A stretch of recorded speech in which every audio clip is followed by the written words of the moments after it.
El texto de esta mañana es primera carta de Juan, capítulo 2, del versículo 28 hasta el versículo 10 del capítulo 3. Así que voy a leer el texto y luego comenzamos a estudiarlo. Dice así la palabra de Dios. Y ahora, hijos, permaneced en Él, para que cuando se manifieste tengamos confianza y no nos apartemos de Él avergonzados en su venida. Si sabéis que Él es justo, sabéis también que todo lo que hace justicia es nacido de Él. Mirad cuán grande amor nos ha otorgado el Padre para que seamos llamados hijos de Dios. Y eso somos. Por esto el mundo no nos conoce porque no le conoció a Él. Amados, ahora somos hijos de Dios. Y aún nos ha manifestado lo que habremos de ser. Pero sabemos que cuando Él se manifieste seremos semejantes a Él porque le veremos como Él es. Y todo el que tiene esta esperanza puesta en Él se purifica así como Él es puro. Todo el que practica el pecado, practica también la infracción de la ley, pues el pecado es infracción de la ley. Y vosotros sabéis que Él se manifestó a fin de quitar los pecados, y en Él no hay pecado. Todo el que permanece en Él no peca. Todo el que peca ni le ha visto ni le ha conocido. Hijos míos, que nadie os engañe. El que practica la justicia es justo, así como Él es justo. El que practica el pecado es del diablo, porque el diablo ha pecado desde el principio. El Hijo de Dios se manifestó con este propósito, para destruir las obras del diablo. Ninguno que es nacido de Dios practica el pecado, porque la simiente de Dios permanece en él, y no puede pecar, porque es nacido de Dios. En esto se reconocen los hijos de Dios y los hijos del diablo. Todo aquel que no practica la justicia no es de Dios, tampoco aquel que no ama a su hermano. Hace un tiempo atrás leí acerca de la historia entre papá e hijo, una historia muy trágica. Un hombre llamado Dan Farrell en los Estados Unidos se casó, comenzaron a tener con su esposa varios hijos. Uno de ellos, su hijo llamado Jeff Darrell, ellos comienzan a crecer en la familia, pero dentro de la familia, tanto Dan como Jeff comienzan a tomar mucho alcohol, se emborrachan, comienzan a practicar lo que es la adicción a las drogas. Y la vida de ellos fue tan problemática dentro del seno familiar que Jeff decide salirse de la familia, y al salirse, cuando ya era un hombre, un joven adulto, se aleja tanto del padre que nunca se vuelve a comunicar con él. 30 años después, sin verse y sin haberse hablado en ninguno de esos 30 años, resulta que papá e hijo se encuentran en un lugar donde jamás hubieran pensado encontrar. Se encontraron después de 30 años, se vieron dentro de la cámara de muerte, porque ambos, en una prisión federal de los Estados Unidos, porque ambos habían sido condenados a morir químicamente. Es interesante que cuando uno lee la historia de ellos, el juez que condenó al papá dijo que su comportamiento, su conducta era como el de un animal con los ojos vacíos. Sus ojos mostraban un vacío en su interior, dice el juez. Y el juez que condenó al hijo, distinto al otro, escribió que él no había conocido un hombre tan malvado como Jeff, el cual se encontraba sin nada en su corazón. Cuando los periódicos notaron esta historia, la historia de papá e hijos, que los dos estaban condenados a muerte, a esta historia la titularon en el periódico: de tal palo, tal astilla. Este proverbio, que es bien popular en nuestro país, de tal palo, tal astilla, que nos dice que los hijos tienden a parecerse a los padres, lo cual podemos ver que es lo más común que sucede. También nosotros vemos que esta sabiduría detrás de este proverbio lo encontramos en otros proverbios similares. Por ejemplo, hay otro proverbio que dice: hijo de tigre siempre nace rayado. ¿Vea? O sea, no puede evitarlo. esta sabiduría detrás de estos proverbios, lo que nos dicen es que los hijos, por imitación, siempre van a parecerse a sus progenitores. No es algo de genes, no es algo que ya venga en ellos, sino que simplemente es por imitación. Hay naturaleza pecaminosa, van a copiar lo que sus padres hacen. Pero lo interesante es que en el texto que acabamos de leer, lo que Juan nos enseña con claridad es que en la realidad espiritual, la sabiduría detrás de este proverbio de tal palo, tal astilla, se cumple al 100%. Juan nos enseña que la particularidad de los hijos de Dios es que se van a comportar como Dios es. Si Dios es un Dios justo, el comportamiento de sus hijos debería de ser justo. Si Dios es un Dios santo, nosotros debemos de ser santos en nuestra manera de vivir. De igual manera, nos enseña que los hijos del diablo se comportan como ¿quién? Como el diablo. Si el diablo miente, ¿qué hacen los hijos del diablo? Mienten. Entonces, en el texto de esta mañana, Juan nos va a enseñar de que nosotros los hijos de Dios, mientras Jesús viene por segunda vez, porque habla de la parusía, y vamos a explicar, mientras nosotros esperamos y caminamos a esa realidad de la plenitud de todas las cosas, los hijos de Dios, por ser ya hijos de Dios, tenemos un deber. Y el deber es comportarnos como hijos de Dios. Lo que nos enseña en este texto es que en tiempos de dificultad y en tiempos de dudas, lo correcto es hacer lo correcto ante los ojos de Dios. El llamado de Juan en este texto es bien simple y bien directo. Que nosotros los hijos de Dios, en nuestro peregrinaje, mientras esperamos la segunda venida, tenemos que convertirnos poco a poco en lo que ya somos. Tenemos que vivir como hijos de Dios que ya somos. Pero eso implica seguir una advertencia. Es aceptar una advertencia que Dios nos hace. Si queremos vivir como hijos de Dios que ya somos, entonces implica que yo tengo que cerrar mis oídos a las mentiras de aquellos que me dicen que son hijos de Dios, pero cuyas vidas morales, su conducta moral me dicen que no son hijos de Dios. Así que Juan lo que va a mostrar en este hermoso texto es, en primer lugar, nos va a mostrar la confianza que tenemos los hijos de Dios en la esperanza de la segunda venida de Cristo. ¿Cuál es nuestra esperanza como hijos de Dios? ¿Por qué somos hijos de Dios? ¿Qué se espera de los hijos de Dios mientras caminamos en este mundo? Y por último, Él nos va a enseñar cuál es la advertencia y de qué también tenemos que cuidarnos los hijos de Dios. De qué mentira nosotros tenemos que cuidarnos asegurándonos de no creer. Y es que nosotros podemos decir que somos cristianos y vivir como mundanos. De esa mentira tenemos que cuidarnos. Porque de tal palo, tal astilla, y en Dios se cumple. En la realidad espiritual se cumple. Seas nacido de nuevo o no, los hijos de Dios van a tener una semejanza moral ¿con quién? Con Dios.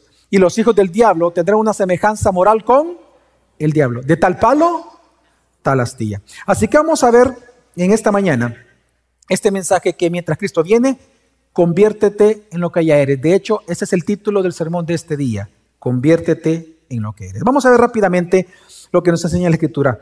Es interesante que ahora Juan separa el tema de la semana pasada, lo separa con esta frase, dice, y ahora hijos. Viene a hablar de un tema siempre complementario, pero va a agregar una nueva enseñanza. Y él dice, y ahora hijos, permaneced en él. Nosotros sabemos de que Juan viene insistiendo en su carta que los hijos de Dios tenemos que permanecer fieles en Cristo. Tenemos que permanecer en comunión con Dios. Dice, y ahora hijos, permaneced en Él. Él comienza a exhortar que permanezcan en Cristo. Comienza a decirle a la iglesia de Éfeso que no abandonen su fe como los otros estaban yendo de la iglesia de Éfeso. Cuando Él dice permanezcan en Cristo, permanezcan en Él, es no abandones tu fe. No pierdas tu comunión con Dios. No niegues a Cristo con tu vida. No te vayas de la iglesia. No te dejes de congregar. No abandones tu fe. Ahora, Él da una razón muy, muy valiosa por la cual no tendríamos que hacerlo. Y Él dice, y lo cito, para que cuando Jesús se manifieste, tengamos confianza y no nos apartemos de Él, avergonzados en su venida. Esto es impresionante. Aquí Juan ocupa dos palabras interesantes. La primera palabra es se manifieste, para cuando Él se manifieste. Esta palabra manifestar significa cuando Él aparezca, cuando Él se revele. Se refiere a la aparición de algo que no se ve, pero inmediatamente luego se ve con los ojos físicos. Así que Él dice, permanezcan en Cristo para que cuando Él se manifieste, es decir, cuando Él reaparezca, cuando Él venga por segunda vez y los ojos físicos nuestros lo puedan ver, dice Él, en ese momento ustedes no salgan avergonzados en su venida. Ahora, la segunda palabra importante aquí es su venida. La palabra venida aquí en griego es parusía. Una palabra bien característica. Esta palabra parusía es una palabra que usted ya la ha escuchado en otros sermones, tal vez la ha leído en libros. Es una palabra que se refiere a la segunda venida de Cristo. Parusía significa o se refiere a cuando un gobernante, a la llegada de un gobernante, de un jefe de Estado, por ejemplo, o de un personaje muy importante, acompañada de interés y celebración por parte de los que lo siguen, pero también de miedo por aquellos que son detractores de ese gobernante. Así que lo que Juan está diciendo es algo bien tremendo. Juan lo que está enseñando, lo que Dios nos está enseñando, es que si bien es cierto, la parusía de Cristo, la segunda venida de Cristo, traerá la resurrección de los muertos, el que el pueblo de Dios se una con Dios eternamente, aunque se va a crear el nuevo cielo y la nueva tierra, aunque todo esto son grandes noticias para nosotros los hijos de Dios, son tremendas noticias para los que no son hijos de Dios. Porque además de que Jesús venga y va a resucitar muertos y va a premiar a los hijos y va a crear nuevos cielos y nueva tierra, van a ser días de juicios eternos para los que niegan a Cristo. Así que para algunos es alegría y para otros es miedo y dolor. Así que lo que él está diciendo a Juan es lo siguiente. En la parusía van a haber dos tipos de reacciones nada más en toda la humanidad. En primer lugar estarán los hijos de Dios que con confianza se acercarán a Jesús porque ya le conocen desde acá, a través de la fe. Cuando Él venga se le van a acercar con confianza los hijos de Dios. Pero por otro lado estarán los que no son hijos de Dios, los bastardos. Aquellos que cuando venga Jesús por segunda vez y lo verán, ellos en lugar de acercarse con confianza, huirán de Él avergonzados por Jesucristo. Entonces, lo que Juan está diciendo es que tú y yo tenemos que permanecer en Cristo para que cuando Él venga no nos alejemos como los otros avergonzados, sino que nos acerquemos confiados, con confianza delante de Él. Ahora, fíjese bien, cuando uno lee el texto pudiera hacer pensar como que hay que ganar la salvación. No, lo que Juan está enseñando es que de estos dos grupos tenemos que identificar quiénes son. Los que se acercan confiadamente son los hijos de Dios, mientras que los que se acercan, los que se alejan avergonzados son los hijos del diablo.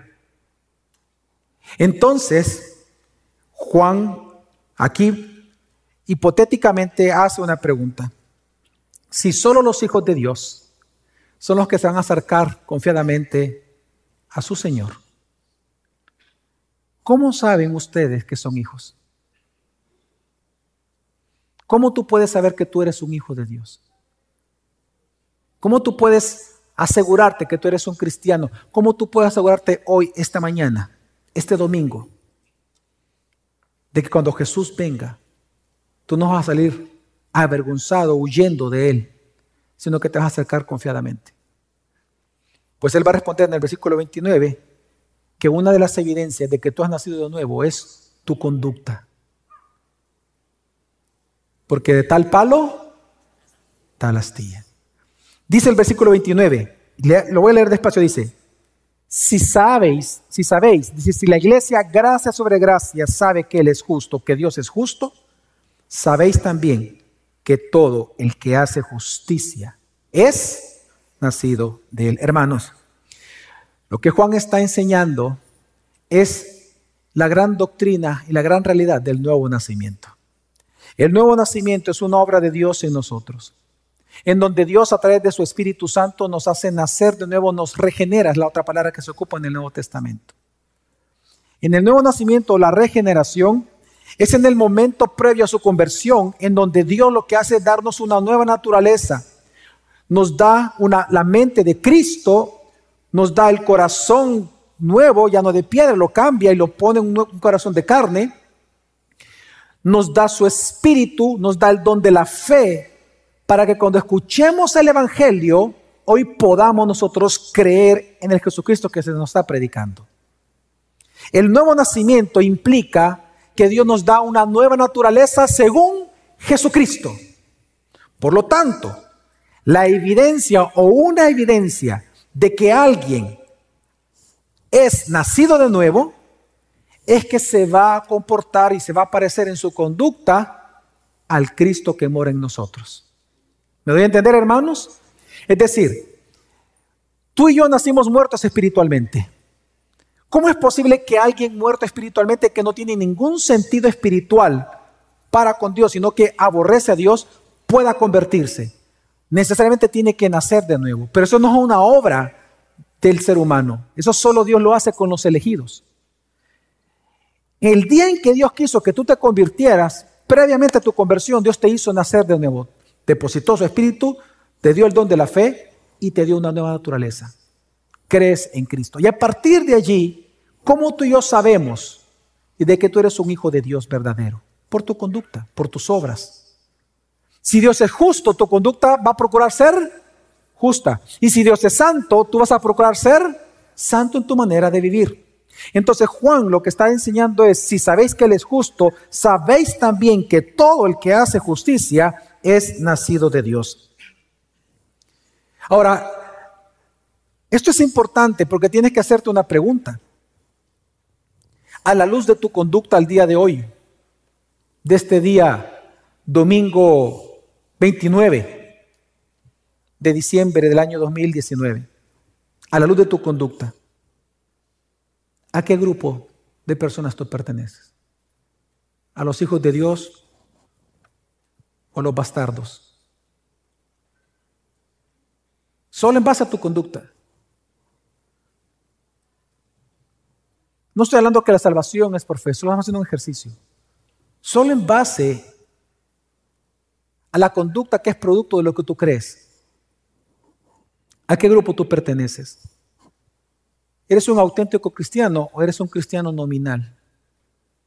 Recuerda que los cristianos nominales, ese es el tema, ellos son los que saldrán huyendo cuando Cristo venga por segunda vez. ¿Quién es un cristiano nominal? La palabra nominal significa, viene la palabra nombre, significa aquellos cristianos que solo son cristianos de nombre, pero sus conductas, su vida no es cristiana. Jesús dijo que no todo el que diga, Señor, Señor. Además, ese pasaje, el pasaje paralelo a ese de Mateo 7, que lo encontramos en Lucas, es interesante, porque en Lucas incluso llega a decir Jesús, como ejemplo hipotético, dice, bueno, no hipotético porque al final así va a suceder, porque Él lo dice que así va a suceder. Él llega a decir que algunos le van a decir a Él incluso, estuvimos en la plaza escuchando tu palabra. ¡Wow! Y Jesús le responde, y yo les diré, apartaos de mí, hacedores de maldad, porque yo nunca les conocí. Quiero que entiendan que los cristianos nominales no son cristianos. Y ellos saldrán huyendo con terror y vergüenza de Jesucristo cuando en su parusía. Así que solo en base a tu comportamiento, porque esa es una evidencia clara de un nacido de nuevo, de un regenerado. ¿Tú eres un regenerado o eres un degenerado? ¿Tú eres un hijo o eres un bastardo? ¿Eres auténtico cristiano o un falso cristiano? Los cristianos nominales basan su seguridad como supuestos hijos de Dios, lo anclan su seguridad a sus experiencias místicas. Para ellos son hijos de Dios porque sienten que son. Es que yo tengo sensaciones. Cuando hago esto, sucede tal cosa. Cuando estoy haciendo esto otro, aparece o siento en mi cuerpo cosas. Así que yo soy hijo de Dios. A diferencia de los cristianos auténticos, que su confianza o su seguridad como hijos de Dios no descansa en sus sentimientos o experiencias místicas, sino que descansa en la realidad de que ve una vida transformada, una vida justa y una vida pura, porque Dios es justo y porque Dios es puro, quien lo ha regenerado a él. Por eso que nuestra confianza de los hijos auténticos es una confianza fuerte, mientras que lo de los otros es una confianza débil. Cuando dejan de sentirse hijos, dicen: ay, Dios, ya no soy hijo. Claro, pero no así los auténticos, que pueden dudar, mas no abandonan. Pero entonces surge una pregunta. ¿Acaso Juan está diciéndole a la iglesia, a los verdaderos cristianos, que deben de tener miedo a la venida de Cristo? No, por el contrario. Lo que está haciendo Juan con este texto es diciéndole: alégrense. Alégrense, porque en la parucía habrán dos grupos. Los que serán avergonzados, que son aquellos que se han ido y que ustedes conocen. Pero estarán los otros, ustedes, que se sacarán confiadamente a Jesucristo. Y por eso es que luego de este texto, mire cómo comienza el capítulo 3, versículo 1. Lo que vamos a leer, aquí no hay ningún mandamiento, simplemente vemos que es una sola exclamación que hace Juan en alabanza a Dios por lo que ya somos, es decir, hijos de Dios. Del versículo 1 al 3, Juan exclama y dice: mirad, iglesia, mirad cuán gran amor nos ha otorgado el Padre, para que seamos llamados hijos de Dios. Y eso somos. Por esto el mundo no nos conoce, porque no le conoció a Él. Amados, ahora somos hijos de Dios y aún no se ha manifestado lo que habremos de ser. Es decir, digan conmigo: ya, pero todavía no. Ya somos hijos, pero todavía no se ha manifestado lo que habremos de ser. Y entonces dice: pero sabemos, es nuestra convicción, que cuando Él se manifieste, seremos semejantes a Él, porque le veremos tal como Él es. Y dice: y todo el que tiene esta esperanza se purifica así como Él es puro. En este texto, si te das cuenta, no hay ningún mandamiento. Aquí es pura exclamación de gozo y alegría de parte de Juan para la iglesia. Lo que está enseñándonos Dios es que Juan nos está llevando a admirar nuestro estado como hijos de Dios por amor del Padre. Es impresionante que dice Juan: mirad cuán grande amor el Padre te tiene a ti, en que siendo pecador, en que no mereciéndolo, te llama hijo de Él. Y es que la palabra que ocupa Juan aquí para llamamiento es impresionante. Dice que es el Padre el que te llama hijo de Dios. No eres tú, no es de carne, no es de voluntad humana, dice Juan en su evangelio. Es una potestad que Dios otorga. La palabra llamamiento, ¿sabe qué es? Es legalidad. Dios legalmente lo que hizo contigo, muerto espiritualmente, es que te hizo nacer de nuevo para adoptarte como hijo. Así que Juan, ¿qué te está diciendo? Ante la inminente parucía, en donde unos van a ser avergonzados y otros se sacarán con confianza, alégrate, porque tú serás de los que con confianza se va a acercar, porque eres un hijo de Dios. Anímate. Es que recordemos que los cesacionistas, los que habían cesado de congregarse, ellos les aseguraban que solo estos cesacionistas eran los hijos de Dios, y los que se estaban quedando en la iglesia, ellos no eran hijos de Dios. Yo le pido por un momento que se ponga a pensar en eso. Imagínese el dolor, la aflicción y la duda que había en la iglesia verdadera en ese momento. Que de repente comienza y dice gente: ¿y por qué te vas? Ah, porque yo soy un hijo de Dios, tú no eres. Esto no es la iglesia, yo soy la iglesia. Allá no estamos congregando. Y de repente comienzan a irse. llega un momento que los verdaderos cristianos que todavía están ahí, porque en tiempos difíciles lo correcto es hacerlo correcto, porque ellos estaban quedando por pura fe y por pura convicción, permaneciendo ahí, porque así fueron enseñados y saben que es verdad, ellos comenzaron a dudar.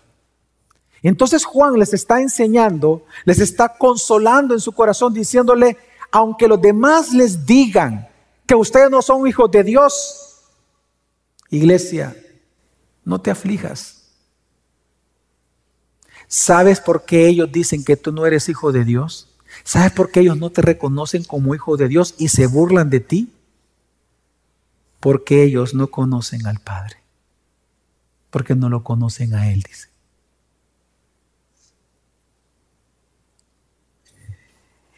Lo que está haciendo Juan es que Él les anima a que ellos no crean esas mentiras. La razón por la cual el mundo, hermano, no lo reconoce a usted como hijo de Dios, la razón por la cual usted sufre en su trabajo, en su colegio, en su universidad, la burla de los maestros, la burla de los demás, que se burlan, que le dicen a usted que es un tonto, un loco por creer esas historias de un tal Jesucristo. La razón por la cual el mundo se burla de usted y lo rechaza a usted como hijo de Dios es porque ellos no conocen al Dios que lo rescató a usted. Lo que está enseñando Juan es que la ignorancia del mundo acerca de los hijos de Dios es un problema teológico, no antropológico, es teológico. Lo rechazan a usted porque primero rechazaron a Jesús. Lo odian a usted porque primero odiaron a Jesús. Jesús lo dijo, así como a mí me odiaron, los van a odiar a ustedes. Así que aquí Juan les dice, no se sorprendan. Pero entonces viene el consuelo de Juan, viene el consuelo de Dios y te dice, recuerda, hijo, recuerda, iglesia, va a ser hasta la parucía de Jesucristo que se manifestará frente a los ojos de todos lo que realmente hoy somos. Cuando Él venga, seremos tal como Él es. No es que no lo seamos, ya somos, pero seremos como Él. Amén, hermanos. Y nuestra esperanza entonces no está en el que mundo, en que tu vecino o tu esposa no creyente o tu esposo no creyente o tus hijos no creyentes o tu padre no creyente. Tu esperanza no está en que ellos reconozcan que tú eres hijo. No, ten misericordia de ellos. Ellos no pueden reconocer que tú eres hijo porque ellos ni siquiera conocen a tu padre. Tu esperanza no está en que ellos reconozcan. Tu esperanza está que cuando Jesús venga por segunda vez, ahí se va a manifestar lo que nosotros somos. Somos hijos de Dios. Y en eso nos alegramos. Y en eso nos purificamos. Por eso es que dice el versículo 3, y todo el que tiene esta esperanza puesta en Él, se purifica, así como Él es puro. ¿Sabe qué está diciendo aquí Juan? Que uno de los deberes que tenemos los cristianos es que tenemos que convertirnos en lo que ya somos. Ya somos hijos, pero no manifestamos plenitud en ello, sino esa plenitud vendrá hasta que Jesús venga por segunda vez. Así que, mientras viene esa realidad, mientras viene la plenitud, mientras viene la consumación de todas las cosas, mientras esperamos con ansias la parucía de Cristo, poco a poco convirtámonos en lo que ya somos. Ya somos hijos de Dios.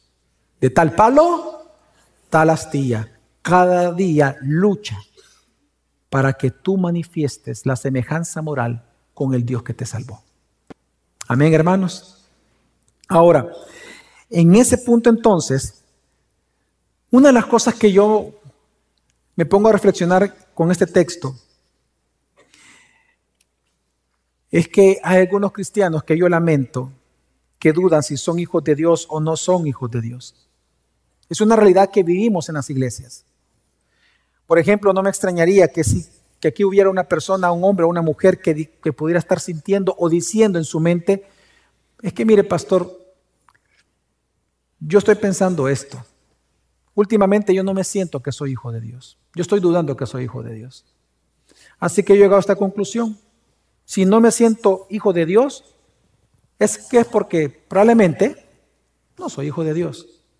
O tal vez otras personas están dudando de que son hijos de Dios porque ven algunos pecados en ellos. Obviamente, cuando uno compara lo que la Biblia pide y manda a un hijo de Dios a hacer versus lo que uno hace, algunos pueden entrar en una aflicción en su corazón y decir, bueno, si yo no actúo siempre como hijo de Dios, es porque tal vez no soy hijo de Dios.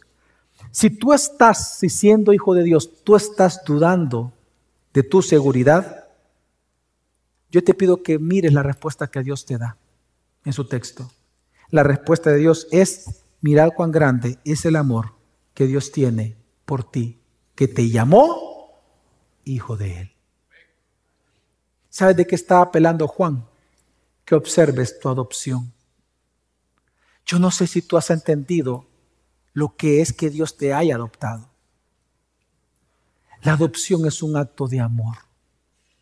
Por eso dice, observa cuán grande es el amor que Dios tiene para ti. Tú estás dudando de cuánto Dios te ama. Hermano, mira la cruz y mira lo que Dios hizo en ella por ti.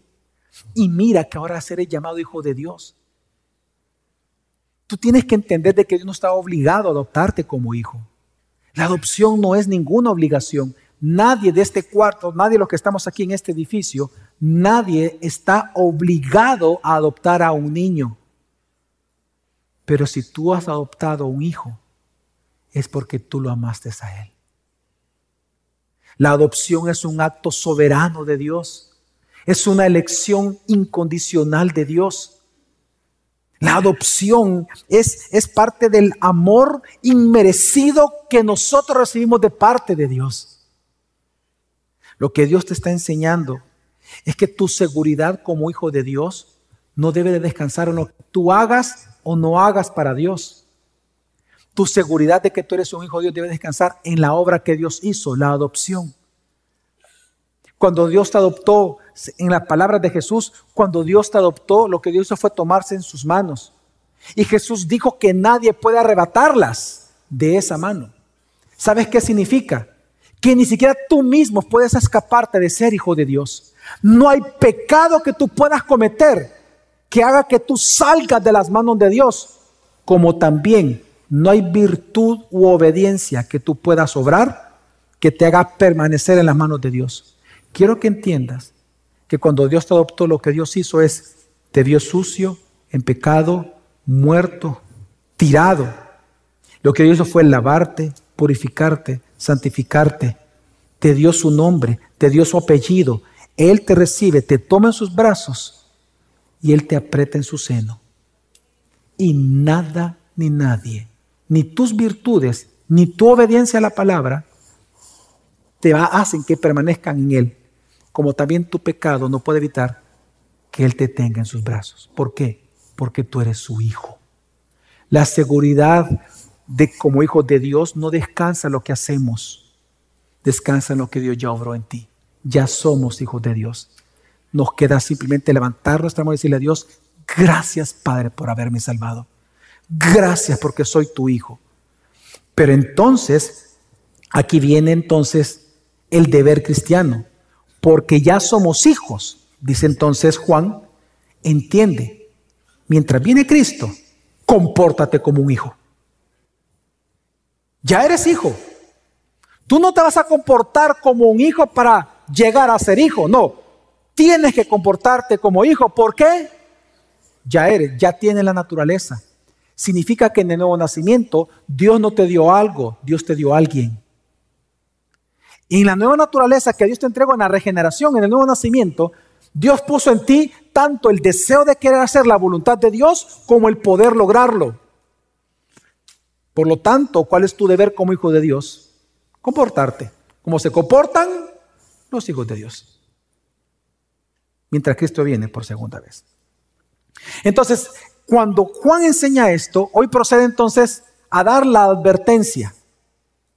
¿Cuál es la advertencia? Si en el punto anterior su mensaje es permanezcan en Cristo, convirtiéndose cada día más en lo que ya son, es decir, santificación, ahora Él va a enseñar que esa santificación, ese comportamiento correcto como hijo de Dios implica algo: no creer en el engaño y en las mentiras de que los hijos de Dios pueden vivir con el pecado.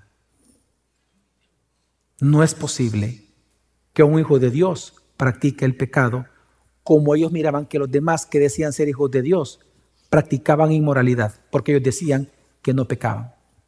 Vamos a leerlo, dice versículo 4 al 6. Dice Juan: todo el que practica el pecado practica también la infracción de la ley. ¿Qué es la infracción a la ley? Esto es anarquía, la palabra en griego es anarquía. Está hablando de rebelión contra Dios. Pues el pecado es infracción de la ley. Rebeldes. Por eso es que Juan anteriormente a los rebeldes le llama anticristos, porque se oponen a Cristo. Entonces dice: todo el que practica el pecado, aunque se diga que es cristiano, todo el que practica el pecado, ¿qué practica, hermano? Rebeldía ante Dios, se opone a Dios, es un anticristo. Versículo 5. Y vosotros sabéis que Él, es decir, Jesús, se manifestó a fin de quitar los pecados, y en Él no hay pecado. Y viene la conclusión: todo el que permanece en Cristo no peca. Pero por lo contrario, todo el que peca ni le ha visto ni le ha conocido. Si nosotros recordamos cómo comienza Juan su carta, usted recordará de que Juan en el capítulo 1, él comienza a señalar que habían personas que creían que no cometían pecados en sus vidas. ¿Se acuerdan ustedes de ese texto? ¿Se acuerdan? Sí. Él en su carta llega a explicar de que habían personas en su tiempo que decían que no tenían pecado. En otras palabras, estas personas que ya se estaban yendo de la iglesia, para ellos el pecado no era importante. ¿Por qué? Porque recuerde que para ellos lo importante era la conversión. Para ellos la conversión era sinónimo de impecabilidad. En la mente gnóstica, ser cristiano era ser perfecto. Al ser perfecto, ya no hay nada, no existe ya el pecado. Ya no hay nada malo que te pueda afectar, porque ya eres perfecto.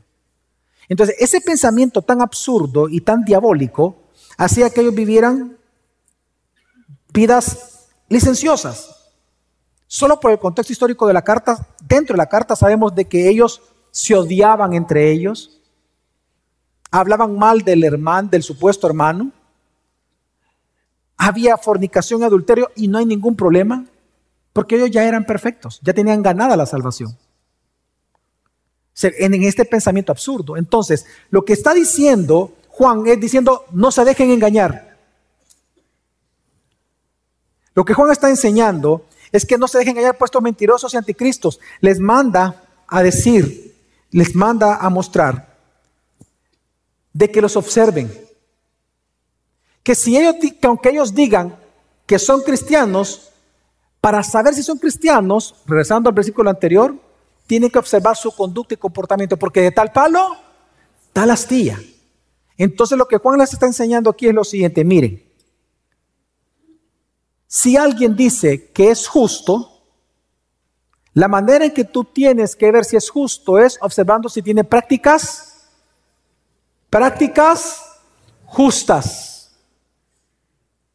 Si alguien dice que ha sido santificado, entonces se supone que sus acciones son santas. Pero si no es así, es porque nunca lo han sido. Por eso dice el versículo 6: todo el que permanece en él no peca. Todo el que peca ni le ha visto ni le ha conocido. Entonces, ahora, ¿cuál es la razón por la cual Juan enseña que esto es así, que esta es una realidad? Y la razón principal la encontramos al final del versículo 5.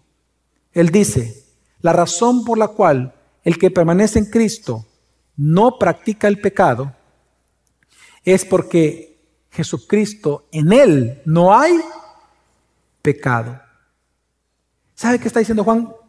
Una vez más con el proverbio popular: de tal palo, tal astilla. Él está diciendo: mira, iglesia, Jesús, Él no solamente vino a deshacer las obras del diablo. Es decir, Él no solamente te vino a liberar de la esclavitud del pecado y de la esclavitud a Satanás, sino que Él mismo, quien mora en ti, en Él no hay pecado. Entonces, si en Jesús, quien mora en ti, no hay pecado, se supone que en tu comportamiento, porque Él mora en ti, no debe de haber ¿qué? Pecado. Ahora, una vez más, Él no está enseñando que el cristiano no peca. La impecabilidad del cristiano, no. Él está enseñando que los cristianos no practicamos el pecado, que es diferente. Nosotros no nos deleitamos en permanecer en el pecado, porque si usted y yo nos deleitamos en permanecer en un pecado, significa que aún no hemos sido libres de la esclavitud de ese pecado, por lo tanto no somos hijos, porque Jesús vino a liberarnos de esa obra del diablo. La evidencia de que tú has sido liberado de la obra del diablo, que tú has sido liberado de la esclavitud del pecado, y que Jesucristo muere en ti a través de su Espíritu Santo, es una vida que procura ser santa, no perfecta, pero procura ser santa, que ama la santidad, que ama la obediencia, no le tiene miedo a la obediencia, la procura. Amén. Y que cuando peca, entonces confiesa su pecado a Dios, porque sabe que ha sido rebelión contra Dios.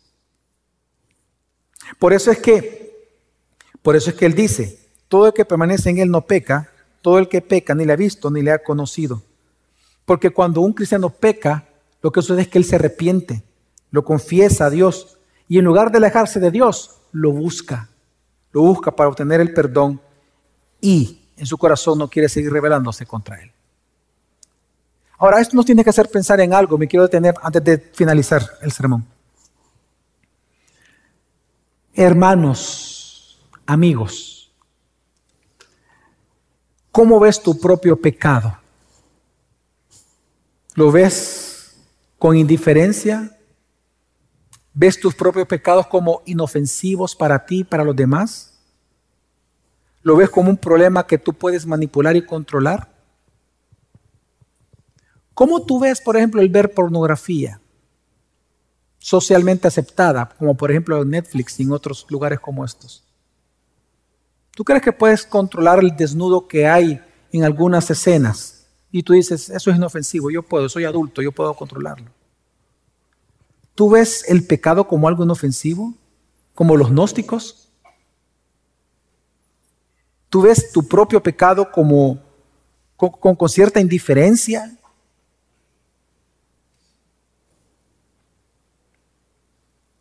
Hermano, ¿cómo tú ves tu pecado, por ejemplo, de ira? Tu pecado de celos por tu esposo o por tu esposa. Tu pecado de resentimiento con aquel que te ofendió. Tu pecado de odio. ¿Cómo ves tu pecado de amargura? Tu pecado de falta de perdón, que no puedes perdonar a tu esposa, a tu esposo, a tus hijos. ¿Realmente tú ves tu propio pecado como algo inofensivo? ¿Como algo que se puede controlar realmente? Quiero que entiendas que tu falta de un actuar directo contra tus propios pecados demuestra que tú no has sido libre de ellos. Porque los únicos que son indiferentes al pecado son los que se sienten a gusto viviendo en él.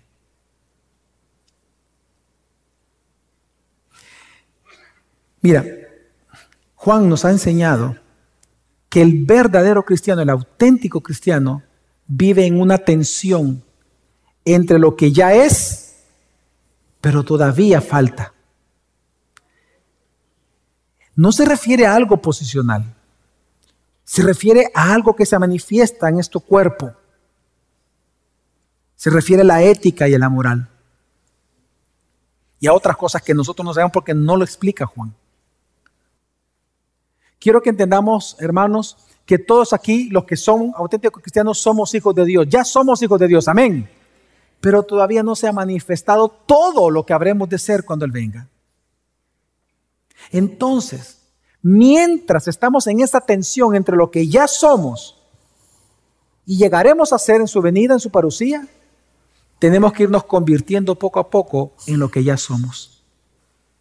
Tenemos que ir santificando nuestra vida. El cristiano auténtico santifica su vida. Porque nos vamos transformando cada día a la semejanza ¿de quién? De Jesucristo, dice Pablo. Es una transformación. Nos vamos convirtiendo poco a poco en lo que ya somos. Somos hijos. Entonces, pero si en ti todavía el pecado para ti mismo, la rebeldía contra Dios, esa anarquía contra Dios, ese anticristo, es decir, esa oposición al Cristo, para ti eso todavía es indiferente, todavía no es algo de qué preocuparse, es porque todavía sigues esclavo a Él. Y Jesús vino para hacer las obras del diablo.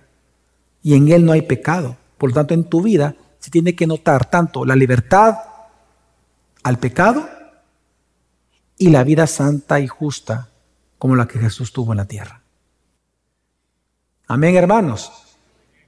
Entonces ahí viene la advertencia. Entonces, ¿cuál es la advertencia? La advertencia es: no se dejen engañar. Un cristiano nominal no es cristiano. Esa es la advertencia de Juan. Leamos. Hijos míos, versículo 7. Que nadie os engañe. El que practica la justicia es justo.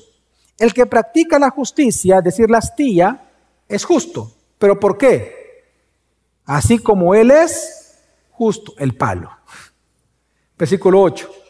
El que practica el pecado es del diablo, porque el diablo ha pecado desde el principio. De tal palo, tal astilla. El Hijo de Dios se manifestó con este propósito, para destruir las obras del diablo. Entonces, la conclusión de él es que si tú tienes una falta de oposición a tus pecados, eso es evidencia que tú todavía no eres libre de ellos. Por lo tanto, arrepiéntete hoy, pecador, arrepiéntete. Porque recuerda que los que no son hijos de Dios, los que practican el pecado, en la parusía, huirán con terror y vergüenza delante de su presencia para siempre. Mas no así los hijos de Dios, que anhelamos que Jesús venga, porque nos acercaremos con Él confiadamente. Y en esto entonces Él concluye y termina diciendo, versículo 9 al 10, y habla del deber cristiano. Ninguno que es nacido de Dios practica el pecado. Viene la conclusión. ¿Cuál es la conclusión? Ninguno que ha nacido de nuevo practica el pecado. ¿Por qué? Porque la simiente de Dios permanece en él. ¿Quién es la simiente de Dios? Cristo. Una vez más, de tal palo, tal astilla.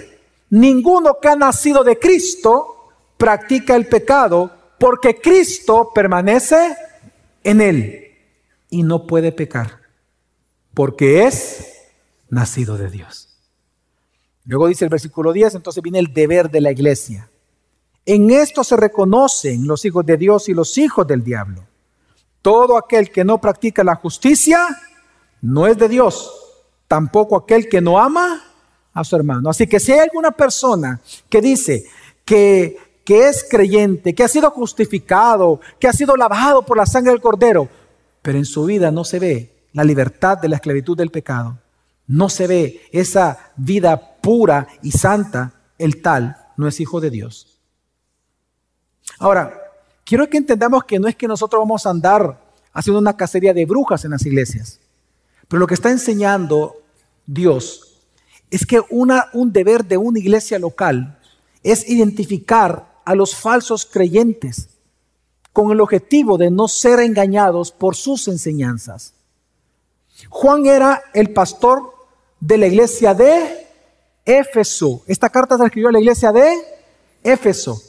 Cuando nosotros leemos Apocalipsis, Jesús lo que alaba a la iglesia de Éfeso es que dice que ellos comenzaron a buscar y observar de entre los que decían llamarse apóstoles, y resulta que los encontraron que eran mentirosos, falsos. ¿Y qué le dice Jesús a la iglesia de Éfeso por hacer eso? Malvados. No, los alaba. Le dice, bien hecho. Porque ese es el deber de una iglesia. Es identificar a los falsos para evitar sus enseñanzas. No para odiarlos, porque tenemos que evangelizarlos. Es para no permitirles sus falsas enseñanzas en las iglesias. Miren, hermanos, ¿por qué creen ustedes que es importante la disciplina eclesiástica en una iglesia? Y hay gente que se molesta y se van de las iglesias por las disciplinas eclesiásticas. Porque la disciplina eclesiástica, eso es lo que procura, pureza en la iglesia. La iglesia tiene que ejercer disciplina en la misma iglesia local para asegurar una vida pura y santa dentro de los que se congregan. Por ejemplo, si viene una persona y puede ser que durante un año ha sido el mejor discipulador de la iglesia, pero si él comienza a practicar el pecado, ¿qué tiene que hacer la iglesia? Suspenderlo y decirle, ¿sabes qué? Tú no puedes continuar con este grupo, no puedes seguir enseñando. ¿Por qué? Porque tu teología te ha llevado a tu práctica. Así que tu problema es la teología, no queremos que enseñes eso. No, pero ¿cómo es posible si yo soy hijo de Dios? Tus actos nos dicen que tenemos que ponerte un paro, no puedes seguir enseñando. Puedes congregarte, te vamos a ayudar, te vamos a ofrecer consejería bíblica, que damos consejería bíblica aquí en la iglesia, pero no puedes seguir sirviendo en esto. Al finalizar, ¿qué está enseñando Juan? Cuando Dios te regeneró, cuando Dios te hizo nacer de nuevo, Dios implantó en ti la simiente de Dios, la cual es Cristo. Permanecer en Cristo significa permanecer en la santidad de Él, perseverar en ello. Tú manifiestas que eres hijo de Dios por tu conducta, no por lo que tú hablas, es por lo que tú haces. Por lo tanto, si los demás dicen que tú no eres hijo de Dios y que solo ellos tienen la verdad, pero la conducta de ellos es mundana, tú sabes que ellos no son hijos de Dios, no son autoridad para ti. Hermanos, mientras esperamos la segunda venida de Cristo, vivamos de manera justa y pura como los hijos de Dios que ya somos. Evitemos caer en la mentira de los que aseguran ser hijos de Dios, aunque sus vidas y conductas no lo reflejan. Hermanos, mientras Cristo venga por segunda vez, convirtámonos en lo que ya somos. Somos hijos de Dios. Amén. Vamos a orar.